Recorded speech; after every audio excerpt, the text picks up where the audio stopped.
Hey guys, this is Athena Rodriguez from Writer's Way podcast. So today we will be showcasing Neil Defillippo's captivating memoir, The Store.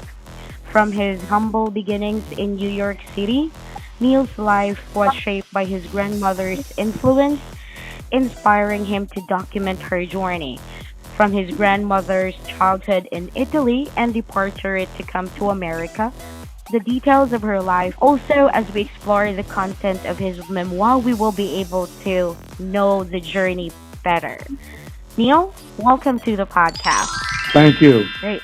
We really appreciate that you have accepted our invitation. About your book, The Store, this is about your grandmother. So where is your grandmother came from? My grandmother came from Italy at the age of 16.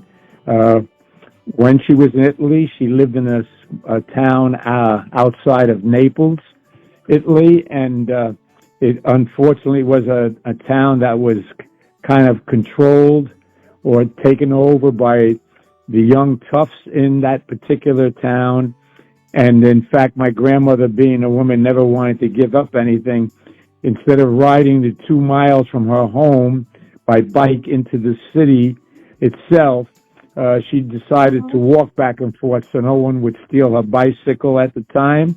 And she kind of went that way with her life all the way through, never wanting to give up anything that was hers or belonging to her, anyone in her family. So how close are you guys in your family? Our family was extremely close while my grandmother was alive.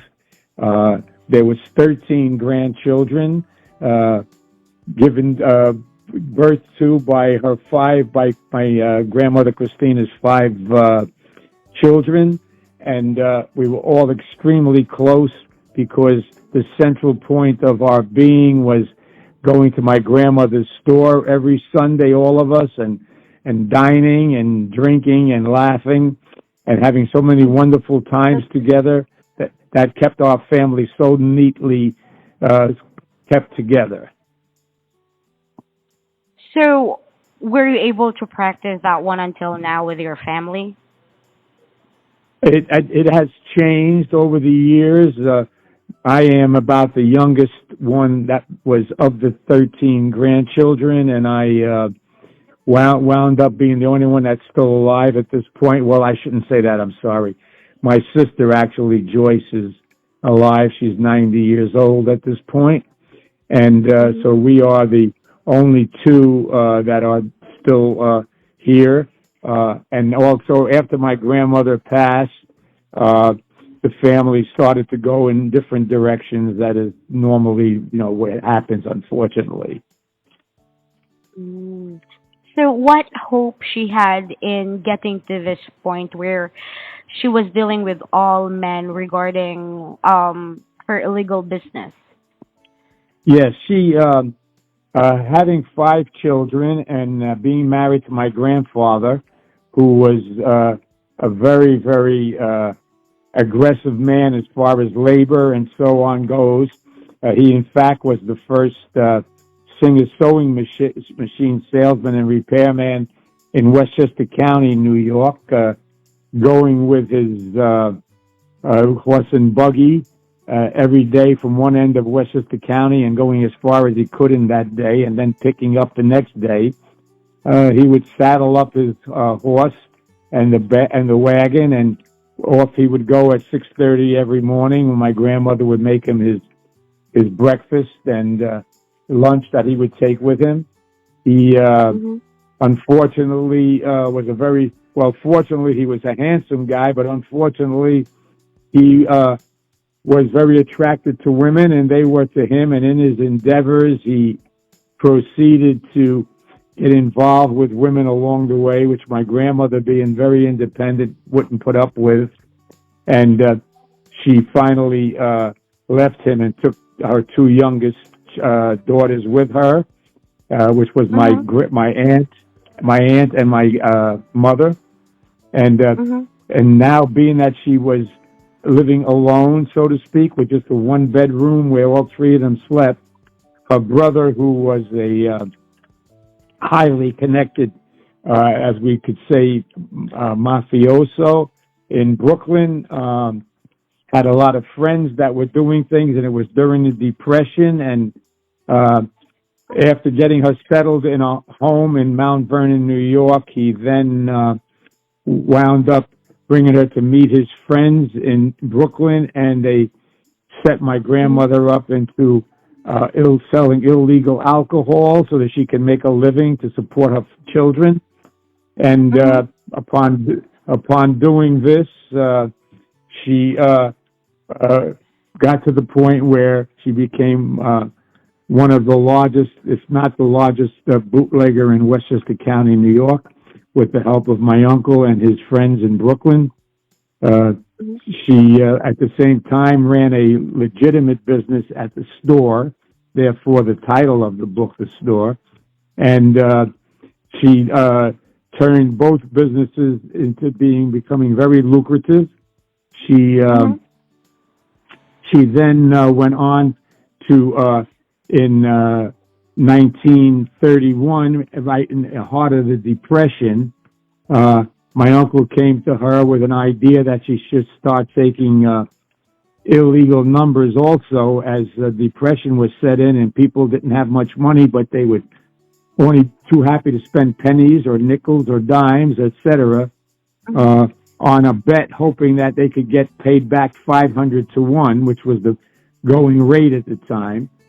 And she then started doing the numbers also, which she became very big in Westchester County at doing, and she became what is known as her own bank, where she did not turn any of her bets into anyone. Instead, she kept them herself because she had the monetary means to be able to pay off if she got hit because of the money she was making in the alcohol business.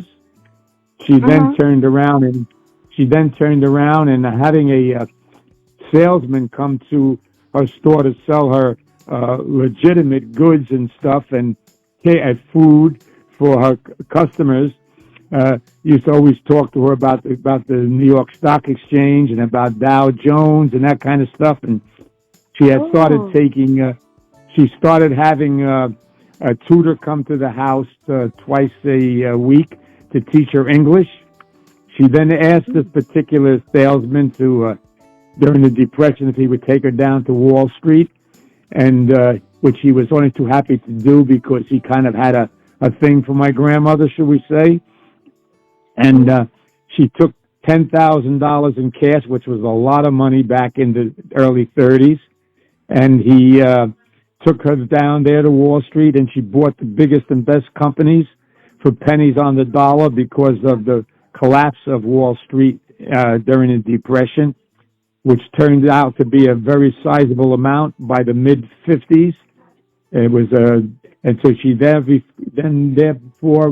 started with that money she had made in Wall Street. She was buying homes in Westchester County mainly, and she then turned around and wound up at the end of her life owning 10 multifamily homes in Westchester County, New York, which she rented out to people, and having someone in her family also living in every house so that they could look over the house and make sure it was well maintained and, well taken care of, so to speak. And this blossomed into quite a thing. So she became quite an entrepreneur in her own right, this Italian woman who came here that could hardly speak any English. And then she went on, and she would have these, every Sunday we would have these wonderful parties at her home after 2 o'clock on Sunday when she would close the store for business. And she would invite, especially during the winter, many of her friends who had come from Italy with her, but who were in the construction business. And in the winter, there was no work for them. And it would be nothing to have 30, 40 people every Sunday over, my grandmother's, including us, family and her friends. And they would bring all kinds of instruments, and they would sing, and they would have much laughter, and she would feed them all. And my uncle, who was living with her and helping her with the alcohol business mainly, one of my uncles, who she also brought here from Italy, Um, he would make his own wine, and they would have 6 barrels of wine made every year. He would make it, and he would put it in his basement at the home where he lived with my grandmother. And then we as children would take these 5-gallon green jugs and bring them up the steps and put them on the table for all the guests to enjoy. And they just, it was something that went on every winter and every year from what I can remember from the early 40s when I can first remember it until her passing in the 50s. My grandmother was a great inspiration to us all. Even though she was very well off and helped many of her friends, she never believed in giving us anything for nothing. And even if we wanted a box of cookies, which she had so many in her store, she wouldn't give them to us unless we did something. Something like sweeping out the store for the 30th time, or going out in front of the store and sweeping the sidewalks. Do you want to stop anywhere here? Your mother, your grandmother is a disciplinarian. I mean, yeah, that's what I can like observe, and she is very strong. Despite Yes. all the things that happened to her, she was able to manage being very resourceful on what to do, especially when it comes to earning money for you guys. So, what hope she got along the way? Yeah, all the help that she obtained at the beginning was from her brother, who put her up into these businesses, and because of his connections, shall we say, um, she only had to pay for the alcohol that she bought, the raw alcohol that was sent to her by the bootleggers, and Mm-hmm. so that was the help she kind of got. And then when she brought my uncle here from Italy, another one of her brothers. Uh-huh. He became a person that gave her a lot of help by helping mix the alcohol with what we called flavors. And the flavors were manufactured in New York City at what we call today a pharmacy. And in those days, the pharmacist would make up all the stuff themselves. It wasn't like it is today. And my mother and my aunt would go down from Westchester County all the way down to Manhattan because this particular pharmacist was, uh, as we say, in the pocket of these racketeer people, mafia people from Brooklyn. And he would make up the flavors, and the flavors would be whiskey, corn liquor, and gin, because at this point many blacks had moved into the area, and Mm-hmm. those were the drinks that they loved from down south. And my mother and my aunt would bring the flavors. They would pay the pharmacist, go in the back of the pharmacy, and pay him, and he would give them this bundle of flavors that you would add just a little bit to the raw alcohol to give it the proper taste and stuff. And my uncle that she brought from Italy, which, by the way, she had to bring here illegally because he had tried to come illegally a few years before that. And unfortunately, when he arrived at Ellis Island, which is where my grandmother also came in from originally, they turned him back because he had a bad eye, and they didn't want to be responsible for any kind of medical care in those days for anybody or anything else like that. And so they sent him back to Italy. So she decided he was the one that she needed. So she paid an Italian-American ship captain to smuggle him from Naples, Italy, into New York. And he was her main clog. Even when she started making her own alcohol years later in the mountains, in the Catskill Mountains, Adirondacks, that area. He did all that. And then her children started helping her as they got older in the store, making sandwiches for the men who would come in before they went to work in the morning, and also on weekends serving the people the illegal alcohol drinks, the whiskey, the gin, and the other liquor that they sold. And so she received a lot of help from her daughters back in the day. She only had one son, and he became a big-time CPA back in the day. And he Mhm. would help her with her financial things, always reminding her never to try to take anything away from the government, because that was the only way that racketeers, so-called in those days, were getting caught, because the IRS was clamping down on them not paying taxes. So he always made Mhm. her pay more than what she showed. So those were her main. That was the main help that she received along the way. Plus, like I say, the Mhm. salesman who took her to Wall Street and put her in the right direction and the right person's hands to turn that $10,000 into a small fortune. So the what she did to the money is that she, correct me if I'm wrong, she started buying houses and then also investing more in the liquor business. Well, she kept the monies. She always had a lot of cash that was available to her, and she then would turn around and increase things, and even take some of the bets from other, what we called bookies at the time, uh, Mhm. when numbers were illegal, and they were afraid to handle maybe a bet that they got that was too large or something. She would always take a piece of their action, but she hardly ever gave them any of her action, because she had the cash that she had gotten from the liquor business that was still thriving, and the number business, which was becoming even bigger than a liquor business. Uh, so this is how she accumulated her monies, and this is how she made all her grandchildren live what we considered a very good life, because of the fact.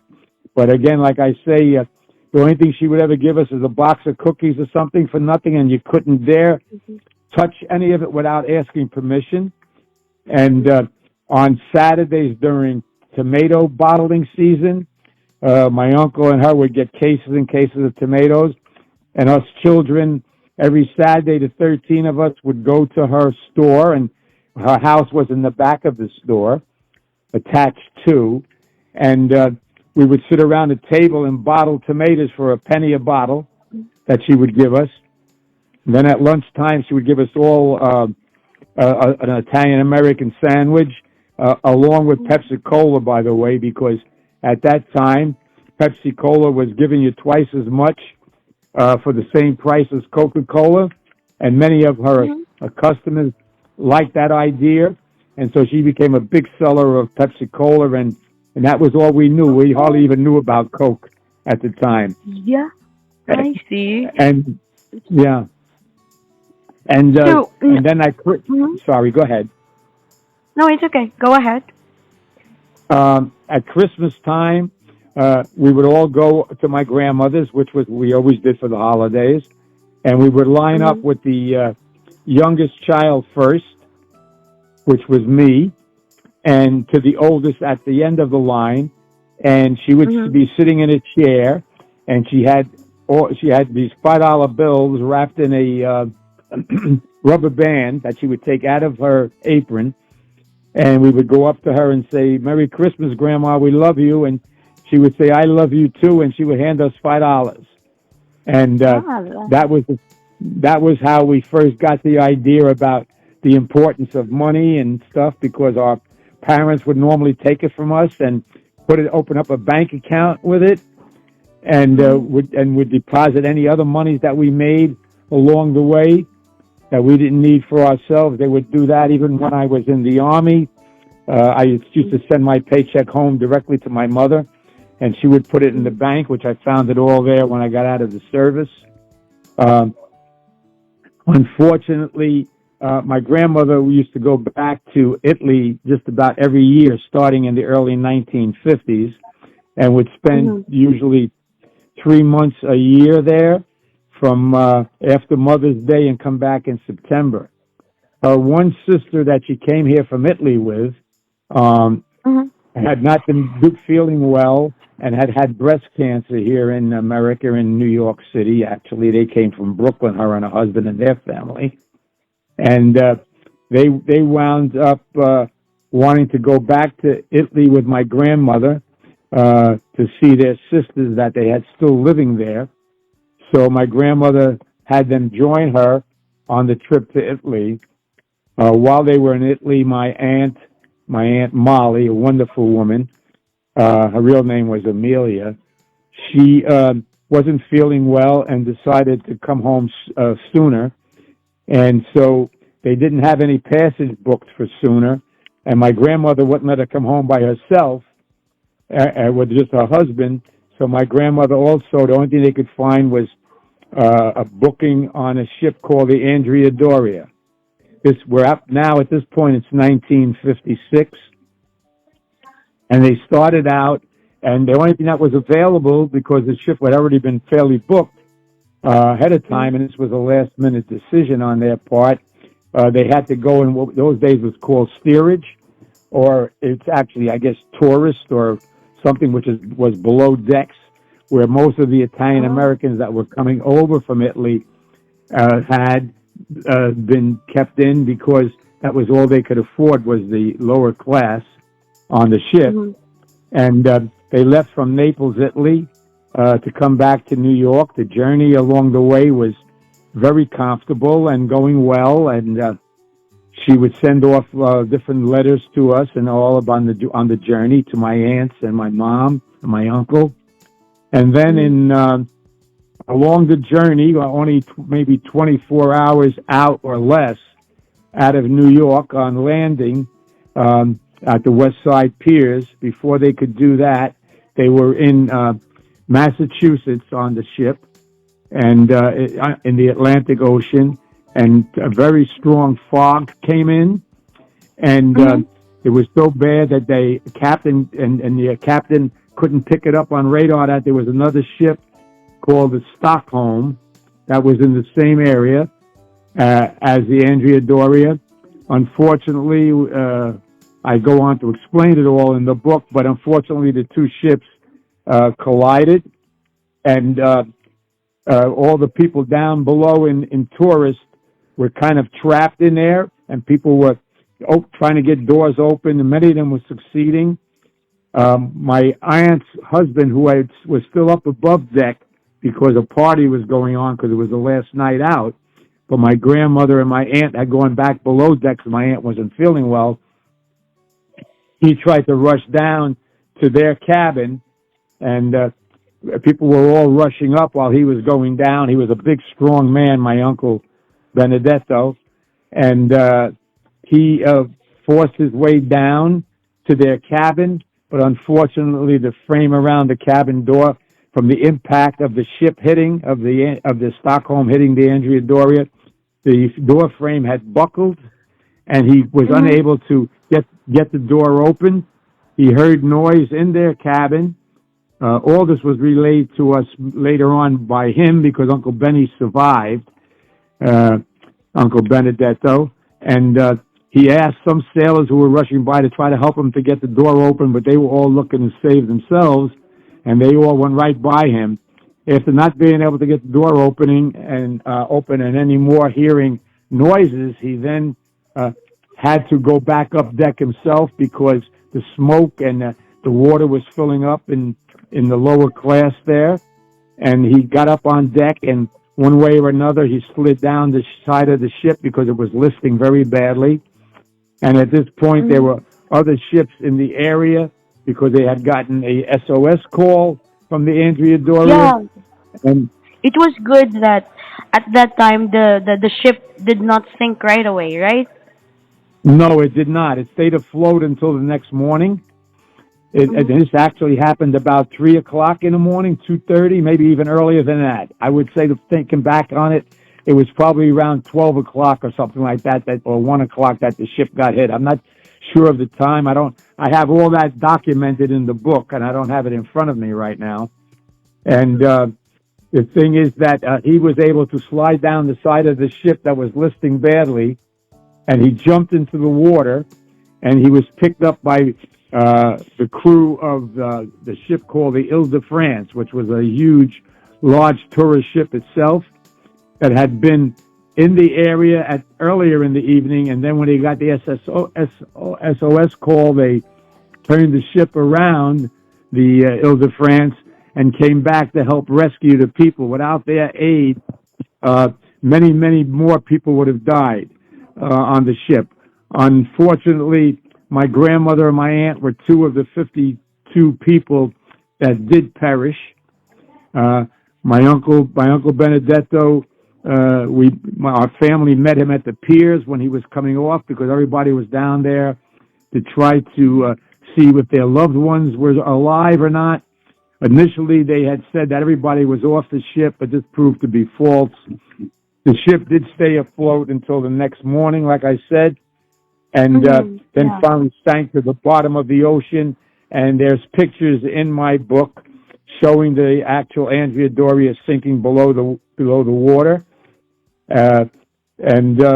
Unfortunately, we lost my beloved grandmother and my aunt in this. The families were devastated for a long time. We did all we could financially and so on to try to recover her body and everything, but it just never worked out. There's many more things that the family continued to do later on in their lives to try to enhance other people's lives because of what my grandmother had been able to amass a small fortune at that time. So when your grandmother died, what happened to the business? Yes, the business continued with my aunt, my one aunt that had I originally moved with my grandmother and my mother, while the other three children had stayed with my grandfather. And my aunt, she had no children of her own. She was the only one that didn't have any. So it was decided that she would continue to run the business, which she ran very well. My Aunt Olga, her name was a very intelligent, sharp woman, mentally, and very good with figures and everything. And if anything, she enhanced the business more so than what it had been, especially with the numbers. She really increased the business a lot by doing various things to have more money coming in, which I detail again in the book. And my aunt continued to maintain the homes. She even added 3 more homes to the family, and all us cousins were living in these homes, taking care of them and paying a very nominal amount of rent, but making sure that the houses were really well kept, and which they always were. And that continued, and then legal numbers started to come into play. The family had stopped the alcohol business because it was a federal offense, and they didn't want to take any chances on that, whereas taking illegal numbers was just a local offense, a city, maybe county or statewide. I'm not even sure of that. And so they stopped the alcohol business altogether because the illegal number business was doing so well. And then my aunt, finally, legal numbers came into play. I'm not sure of the year. And when that happened, at this point, my aunt was in her early 80s, and the business was just there, but not much, as we say, action was coming into her anymore. So her and my mother and another one of my aunts used to just kind of get together at the store, go into the living room, which was 3 steps up from the store, and they would just kind of sit there and talk all day. And then finally, when my aunt Olga passed away at the age of 91 or 92, the business completely stopped because all of the grandchildren had gone into different various businesses, including myself, which I opened up dry cleaning store and then opened up another one. And fortunate enough, because of my grandmother's upbringing, to have that stick-to-itiveness and knowing what it took, hard work to make a business work, the dry cleaning stores became very lucrative for me. And I then joined with my cousin Jerry Vale, who was a well-known singer back in the 50s and 60s, all over the world, actually. We opened up a couple of hamburger drive-ins together in Long Island. And then later on with a nominal amount, I got into the trotting race business. with a couple of my friends, and we turned. I was the one that kind of controlled that business as far as checking and keeping tabs on the everyday goings of the trotting business and being very involved. And we did fairly well for a period of about Mm-hmm. 20 years in the trotting business, as well as my having these other businesses still going. At this point, I was only like 53, 54, something like that. And Mm-hmm. and then I realized that the trotting business was becoming too much of a cutthroat business, and that the drivers of old weren't around anymore, and the drivers were coming from upstate and different areas, and were never used to money, so they would kind of, so to speak, sell you out for $500 or something on a particular race or something, even if your horse should have been the winner, you know. So I decided at that point to get out of the business, sold the hamburger businesses back to the company that we had originally bought them through, and then pretty much semi-retired in the dry cleaning business, again at the age of about 55, I think. And Mm-hmm.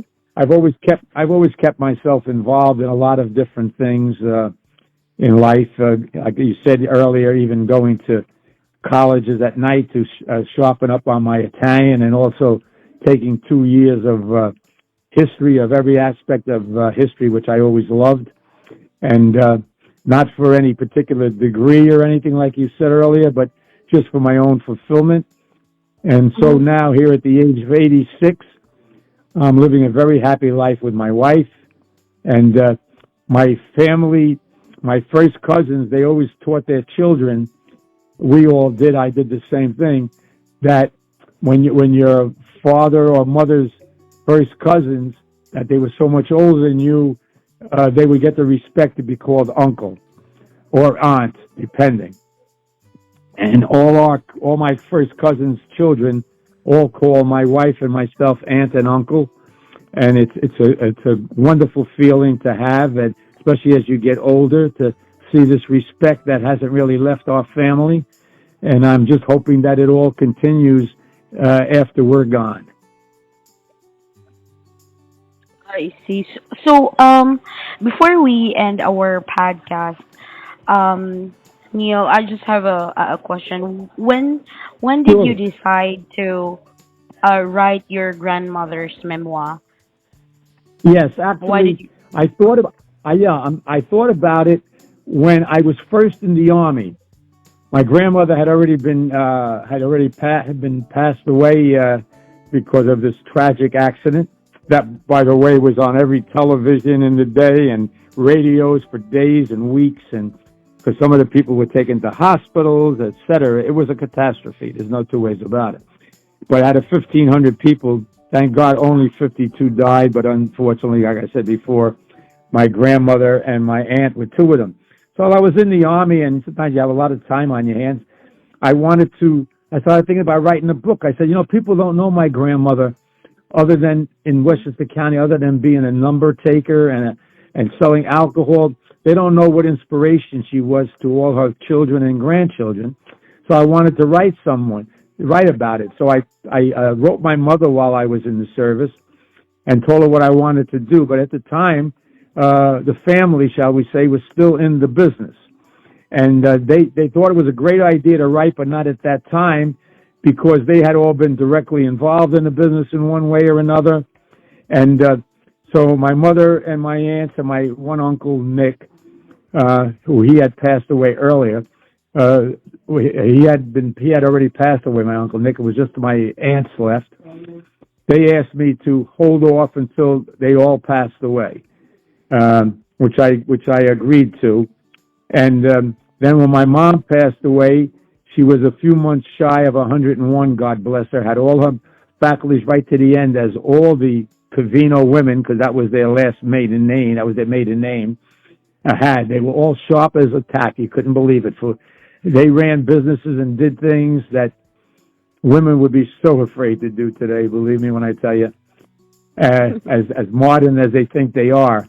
Anyway, when my mom passed, that was when I started researching, and I worked on the book for about 4 years, making sure everything I said was accurate, going back into different things, thanks to the computer, and going to libraries and stuff, and going getting things out of the newspapers, the New York newspapers and stuff. And those are some of the pictures that I show. I went down to Mulberry Street uh, because when my grandmother and her father and her stepmother first came from Italy, that was where they relocated to. And I had a friend who had a restaurant there on Mulberry Street, and I asked him to look and see if this particular address where they lived was still there. And he he went and checked and called me back and said, "Yeah, the building's still here, Neil." So I went down and I took pictures Mm-hmm. of the building as it exists today. I also took a picture of the Bowery, a sign saying the Bowery, because unfortunately my grandfather uh, wound up spiraling downhill after him and my grandmother broke up, and he wound up down there during the Depression and a few years after, which he was But then she's pretty taken back. strong. So she was unbelievable, and she Yeah. just yeah, well, she had left him completely back in 1926, and that was when she went into all these illegal businesses because my uncle felt she had to make a living, her brother. And Mm. so this is pretty much how I started writing, like I say, and what you have and what you see is what I did, and it's the first thing I ever did. I've been asked by the publishers if I had anything else because I have so many things. I left out a lot of stuff there if I wanted to do anything else with the book, but it's not something at this age that I would be interested in. And this was just a heart's journey that I did in respect to my grandmother and my family. So, Neil, what message do you want to share to our listeners out there, especially to those who have families and they are struggling? Yes, what I would like to convey, if I may, is that first of all, hard work, as we all know, doesn't kill anybody. Hard work just makes you a stronger and better person. But the most important thing I think that I could say here at this age and this point in my life, in which I've always been feeling that's the way it should be because my grandmother taught us, was respect. If you don't have respect for people, then you can't respect yourself. You can't just think I respect who I am, but I don't care about that person or what they do. As long as people give you respect back, that is more than what you could ever ask for. If they don't respect you back after you respect them, well, as my grandmother used to say, just cut them loose. Just put yourself into a different position. Get in with other people who share your thoughts and run their lives the same way. And my grandmother did so much to show respect to people. She never made anybody feel, all her friends and stuff, that they were less than her because she had so much more money or anything. She Mm. helped them when she could without ever mentioning anything about it to any of us in the family. We only found out about a lot of things after she passed away that she had done for people. But that was my bottom line is just respect. Respect people, respect your life. Again, if they don't respect you, just forget about them and move on and find somebody else who does. All right. Thank you so much for that one, Neil. It's a very inspiring story to our listeners out there. Neil here has the book The Store. It's a biography memoir for her grandmother, and we really appreciate you sharing your story with us. I mean, your grandmother's story with us.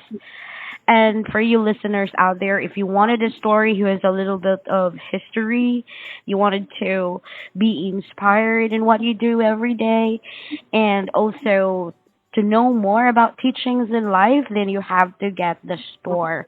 This is available in Amazon and also with Barnes and Noble, right, Neil? Right. Yes. All right. So thank you so much for your time today, and I hope we can talk to you soon or another podcast, maybe. Oh, let's hope so. I'd be love to give it to you. Anyway, you guys have been Uh, great, and I appreciate everything you've done. Thank you so much. all right. Thank you, Neil, and God bless you.